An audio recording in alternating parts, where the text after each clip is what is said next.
Yo soy, my viewers.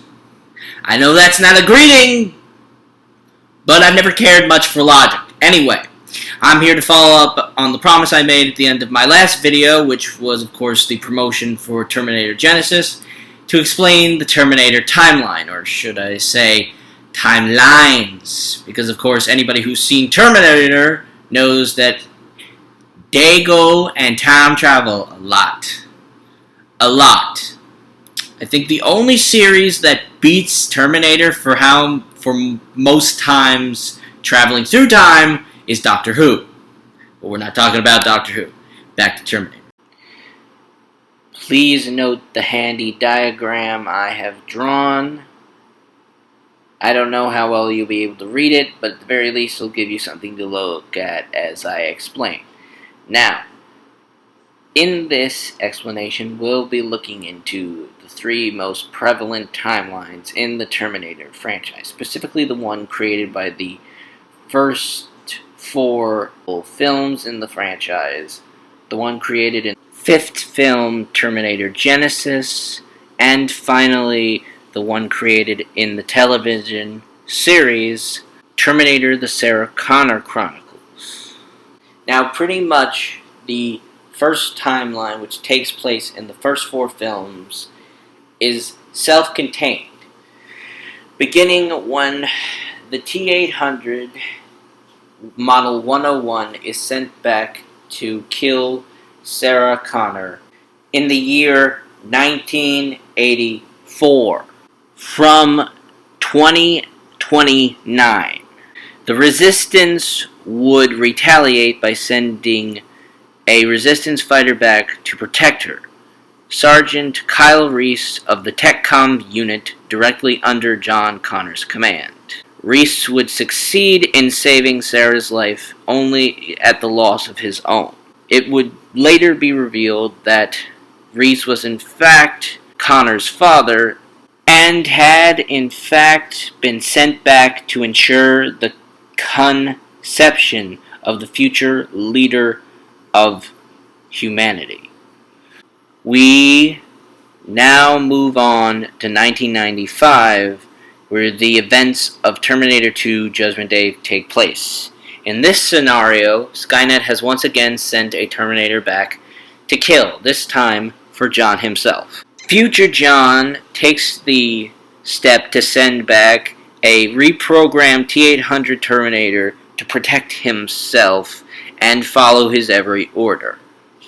We can at this point assume that the timeline has once again been changed, though it's never been outright stated, since they go running from the T-1000 and attempt to stop Skynet and Judgment Day from ever becoming a reality.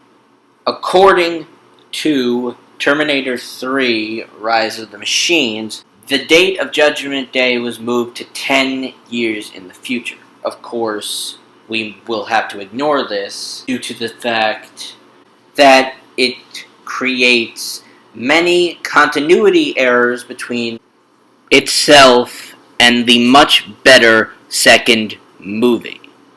Moving along, the only thing we can really infer from Terminator Salvation is that certain things have obviously been changed, but due to a lack of data, we cannot be certain of what.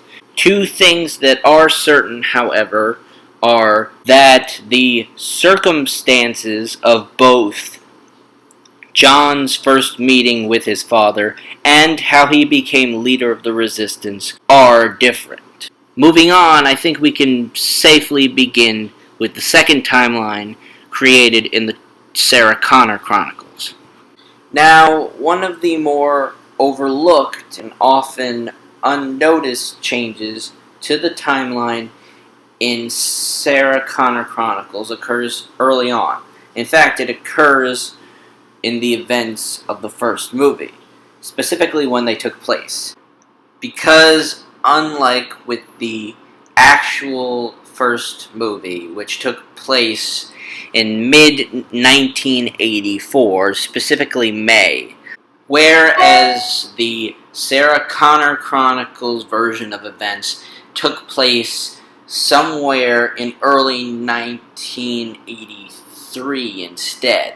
This causes an interesting change in the timeline, specifically that the events of Terminator 2 takes place right before the predicted date of Judgment Day, specifically in 1997, instead of 1995, which, thanks to the early timeline change, also causes John Connor to be 13 years old during the events of Terminator 2. Which most people would assume anyway, but they would be wrong. This would also, of course, cause him to be 15 during the beginning of Sarah Connor Chronicles, which begins in 1999.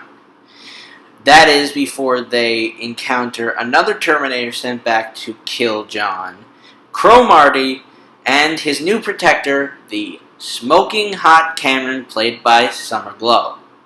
Of course, this is where we diverge from the usual Terminator formula, in that no longer are they just running and trying to destroy their adversary, but instead they decide to take out Skynet once and for all.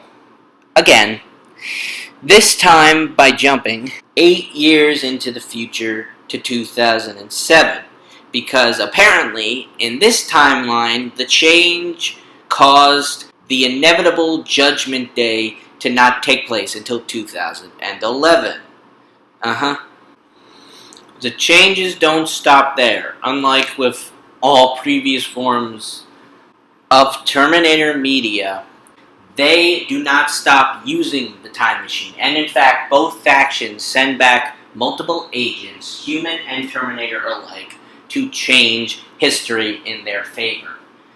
One of the most prominent changes in the timeline, however, occurs from no obvious outside party interference, and instead from internal change, because Kyle Reese, instead of being an only child, in this timeline, in fact, has an older brother, who, in fact, shows up in 2007 to help out the Connors and Cameron, not knowing, of course, that John is, in fact, Kyle's son. This change is an interesting alteration to the timeline that could not have, for any obvious reasons, occurred due to alterations from, again, any users of the time device. Some of the other changes include individuals from multiple timelines meeting up in the same present-day timeline, and John himself going to the future and unknowingly causing himself to not exist during the beginning of the war between man and machine. Of course, we don't know what this itself causes because we never find out because of a stupid cliffhanger which was never resolved because the show got canceled by those idiots at Fox. Fuck Fox. Sorry. Moving on. Let's go and have a look at Terminator Genisys, shall we? Genisys is an interesting case, as we find we're dealing with multiple changes to the timeline, one of which actually occurs at the end of the war instead of before it. Now, in this case, that change is first indicated by an interesting, if somewhat minute thing that only the most keen observer will notice at the beginning of the film. In this case, being the fact that the picture of Sarah Connor that John gives to Kyle does not end up destroyed in this particular timeline.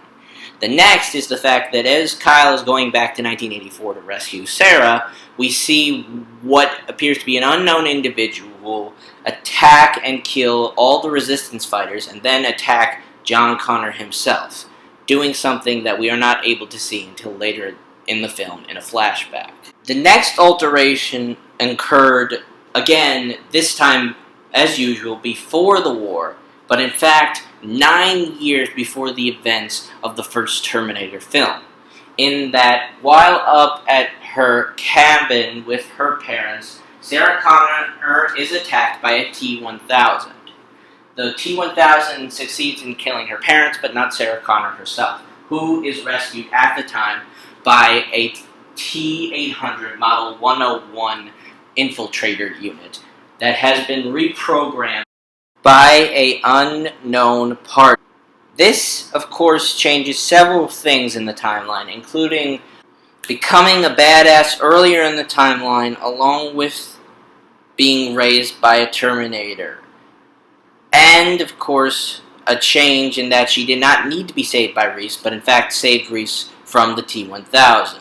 If you want to know the rest, then find a way to watch Genesis. It's that good.